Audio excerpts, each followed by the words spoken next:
तो बच्चे Canada, Australia, UK की तरफ ज्यादा इंटरेस्ट ले रहे थे। अमेरिका ने अपने स्टडी वीजाज ओपन कर दिए हैं। अब उम्मीद है कि मई 2023 और सितंबर इनटेक में उससे भी ज्यादा बच्चा फॉरेन जाएगा। Hello everyone, first of all welcome to our channel. मैं हूं नेहा शर्मा और आज हमारे साथ हैं study visa mentor Mister Sandeep Khurana. Sandeep sir, thank you so much for coming here and guiding our student. सबसे पहले सर मैं जानना चाहूंगी कि बच्चों को कहाँ जाना चाहिए, कौन सी कंट्री ऐसी है जहाँ पे जाके बच्चे अपना अच्छा फ्यूचर बना सकते हैं। जी हाँ, स्टूडेंट्स को इन्फॉर्मेशन देने से पहले मैं थैंक्स करना चाहूंगा नेहा मैम का, जिन्होंने अपने चैनल पर मुझे इनवाइट करके इतना मान दिया स्टूडेंट्स को गाइड करने का। अपने 10 साल के करियर में मैं बहुत सारे स्टूडेंट्स को फॉरेन भेजने का सपना साकार कर चुका हूँ। बहुत सारे स्टूडेंट्स ने हमारी गाइडेंस से, अपने पेरेंट्स ने अपने बच्चों को कनाडा, ऑस्ट्रेलिया, यूके, यूएसए भेजने का सपना साकार किया। तो आज के ट्रेंड की अगर बात करें तो 90% पीपल अपने बच्चों को, चाहे वो लड़का है चाहे वो लड़की है, फॉरेन भेजना चाहते हैं। उसका एक रीजन है, इंडिया में महंगाई बहुत ज्यादा बढ़ चुकी है, स्टडी की वैल्यू नहीं है। बच्चे ने बीटेक एमटेक कर लिया है, उसके बाद भी उसे जॉब नहीं मिल पा रही है। तो यही एक बड़ा रीजन है कि बच्चे फॉरेन जाने की तरफ इंटरेस्टेड ज्यादा ले रहे हैं कंपेयर टू इंडिया में जॉब करने की। तो कंट्री की बात करें तो मोस्टली आज से अगर हम 1 साल पहले की बात करें तो बच्चे कनाडा, ऑस्ट्रेलिया, यूके की तरफ ज्यादा इंटरेस्ट ले रहे थे। बट अगर आज के सिनेरियो की बात करें तो इन तीनों को पछाड़ने के बाद एक कंट्री आगे आई है जिसका नाम है यूनाइटेड स्टेट ऑफ अमेरिका। जी हाँ, यूएसए, अमेरिका, सही सुन रहे हैं आप। अमेरिका ने अपने स्टडी वीजाज ओपन कर दिए हैं और जितनी स्पीड से अमेरिका आगे बढ़ा है, अभी 2 ही इनटेक गुजरे हैं, सितंबर 2022 और जनवरी। इसके बाद जनवरी में जितना बच्चा फॉरेन गया, अब उम्मीद है कि मई 2023 और सितंबर इनटेक में उससे भी ज्यादा बच्चा फॉरेन जाएगा। Okay, thank you sir for telling the students. तो सर, जैसे कि आप कह रहे हैं कि यूएसए स्टडी वीजा जो आजकल सबसे ज्यादा ट्रेंड में है, तो मैं ये जानना चाहूंगी कि यूएसए के लिए बच्चों की एलिजिबिलिटी क्या रहती है, क्या फंड्स शो करवाने चाहिए और कौन सी यूनिवर्सिटीज हैं जिसमें बच्चे जा सकते हैं। जी हाँ, तो यूएस की अगर एलिजिबिलिटी की अगर हम बात करते हैं तो वो कंपेयर टू ऑस्ट्रेलिया और कनाडा बहुत ही ज्यादा इजी है। कैसे इजी है? जिस स्टूडेंट के आइलेट्स में 6 ईच बैंड नहीं आ पा रहे, वो कनाडा नहीं जा सकता आज के टाइम में, क्योंकि अगर उसके 6 ईच नहीं है, उसकी फाइल एसडीएस कैटेगरी की बजाय नॉन एसडीएस कैटेगरी में चली जाएगी। उसके पास आइल्स नहीं है, पीटी किया है तो भी उसकी फाइल नॉन एसडीएस कैटेगरी में चली जाएगी। एआई मींस आर्टिफिशियल इंटेलिजेंस से उसका रिजल्ट आ रहा है और रिफ्यूजल रेट मार्केट में बहुत ज्यादा हो रहा है। ऑस्ट्रेलिया की बात करें तो +2 के बाद गैप एक्सेप्ट नहीं करता। ग्रेजुएशन के बाद एक जस्टिफाइड गैप के बाद ही आप ऑस्ट्रेलिया की जीटी क्राइटेरिया को क्लियर कर सकते हैं और वीजा की सक्सेस स्टोरी में अपना नाम लिखवा सकते हैं। बट अगर मैं यूएस की बात करूं तो यूएस का क्राइटेरिया बहुत ही इजी है।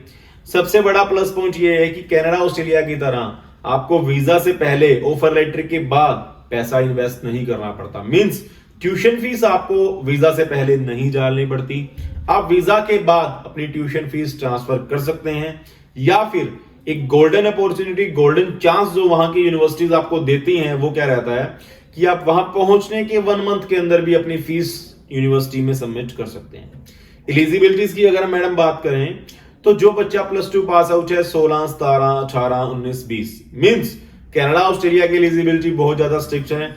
यूएस की एलिजिबिलिटी सिंपल सी है कि आपके पास 5-7 साल का गैप है, तब भी आप अपना डिप्लोमा, डिग्री दिखा के, या अपना स्टडी वीजा का या अपना वर्क का एक्सपीरियंस दिखा के, कोई इंटर्नशिप दिखा के आप अपना हायर स्टडी में, बैचलर में एडमिशन ले सकते हैं। +2 के बाद उसकी 4 साल की डिग्री होती है, 1 साल का वर्क परमिट रहता है, 5 साल का वीजा लगता है। ग्रेजुएशन के बाद भी वीजा 5 साल का रहता है, बट स्टडी 2 साल की रह जाती है, बाकी का वर्क परमिट रह जाता है। फंड्स की अगर हम बात करें तो कनाडा में फंड्स दिखाने नहीं पड़ते, क्योंकि जीआईसी सबमिट होता है $10,200 कैनेडियन डॉलर। बट ऑस्ट्रेलिया में 25 to 30 लाख के फंड्स आपको शो करने पड़ते हैं। अमेरिका में फंड्स के ऊपर ज्यादा ध्यान दिया जाता है। बट जैसे कि ऑस्ट्रेलिया में पब्लिक और लेवल 1 की यूनिवर्सिटीज होती हैं, वैसे ही यूएस में लेवल 1 की यूनिवर्सिटीज होती हैं जो आपके 50 to 60 लाख के फाइनेंशियल्स को चेक करती हैं, आपको क्लियर करके पहले एक्सेप्टेंस इश्यू करती हैं विद इन 15 डेज। उसके बाद 40 to 45 डेज में आपको I-20 लेटर इश्यू होता है, जिसके ऊपर एक सर्विस नंबर मेंशन होता है। कनाडा की तरह हमें भी फाइल्स 4 से 5 यूनिवर्सिटीज में अप्लाई करनी पड़ती हैं। एक चीज का ध्यान आपको रखना जरूरी है, कभी भी कॉलेजेस या कम्युनिटी कॉलेज में अपनी फाइल अप्लाई मत कीजिए। आप प्राइवेट यूनिवर्सिटीज या गवर्नमेंट यूनिवर्सिटीज में ही अपनी फाइल अप्लाई कीजिए। अगर आप रीजनल एरिया में फाइल अप्लाई करते हैं तो आपका सक्सेस रेट बहुत ज्यादा रहेगा। तो ये सारी एलिजिबिलिटीज है। आईएलटीएस पीजी की जरूरत नहीं है, लंबे चौड़े फंड्स दिखाने की जरूरत नहीं है, और गैप भी जस्टिफाइड है। ओके जी, एग्जैक्टली तो सर ने जैसे कहा है कि बच्चे का गैप भी एक्सेप्टेबल रहता है, फंड्स के बारे में भी बता दिया है। अब सर हम ये जानना चाहेंगे कि आपने जैसे बताया है यूनिवर्सिटी के बारे में, कम्युनिटी कॉलेज में नहीं जाना चाहिए एंड यूनिवर्सिटी में ही प्रेफरेंस देनी चाहिए, तो कौन कौन सी ऐसी यूनिवर्सिटीज हैं जिसमें बच्चों को एडमिशन लेना चाहिए? अगर हम यूएस की यूनिवर्सिटीज की बात करें तो टॉप रैंक यूनिवर्सिटीज हमारी यूएस में है। बच्चा जब 9th 10th में होता है या +1 2 में होता है, मेडिकल और नॉन मेडिकल के बच्चे को नासा ले जाया जाता है 3 months के वीजा पे ट्रेनिंग दिलवाने के लिए, क्योंकि यूएस में जो यूनिवर्सिटीज की नॉलेजेस है वो कंपेयर टू अदर कंट्रीज बहुत अप है। बहुत सारी पब्लिक यूनिवर्सिटियां यूएस में है। अगर हम 2-4 के नाम लें, सपोज हम कैलिफोर्निया की बात करें तो कैलिफोर्निया स्टेट यूनिवर्सिटी है, शिकागो यूनिवर्सिटी है, टेक्सास है, बहुत सारी पब्लिक यूनिवर्सिटियां आपको इनवाइट कर रही हैं और क्राइटेरिया भी बिल्कुल इजी है। बट अगर आप कम्युनिटी कॉलेजेस या कॉलेजेस में यहां से एडमिशन लेते हैं, वो आपको I-20 तो बहुत इजीली इशू कर देते हैं, बट आपका वीजा का चांस रेशियो बहुत कम रहता है। एम्बेसडर की सोच पे देखिए, अगर आप पढ़ने जा रहे हो 4-5 लाख फीस होती है कॉलेज की।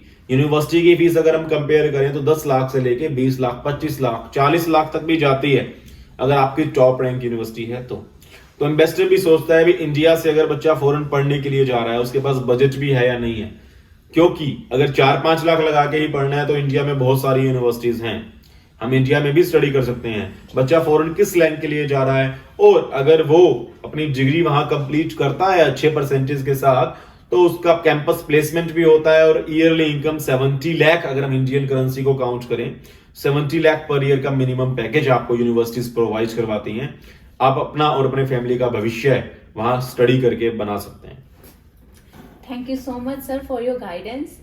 बट स्टिल अगर किसी भी बच्चे को कोई डाउट है, किसी भी स्टूडेंट को या पेरेंट को कोई डाउट है, तो आप सर की एडवाइस ले सकते हैं। देयर इज अ कैंपेन जो सर ने चलाया है, apply anywhere and advice here. इसके बाद में मैं ये जानना चाहूंगी कि क्या आप बच्चों को कोई मैसेज देना चाहेंगे जो फ्यूचर एस्पायरेंट हैं फॉर अब्रॉड एजुकेशन? जी हाँ, एक छोटा सा मैसेज मेरी तरफ से आपको जरूर जाएगा। फॉरेन अप्लाई करने से पहले अपने कंसल्टेंट को चूज जरूर करें, वो रजिस्टर्ड है या नहीं है, उसका कितने साल का एक्सपीरियंस है।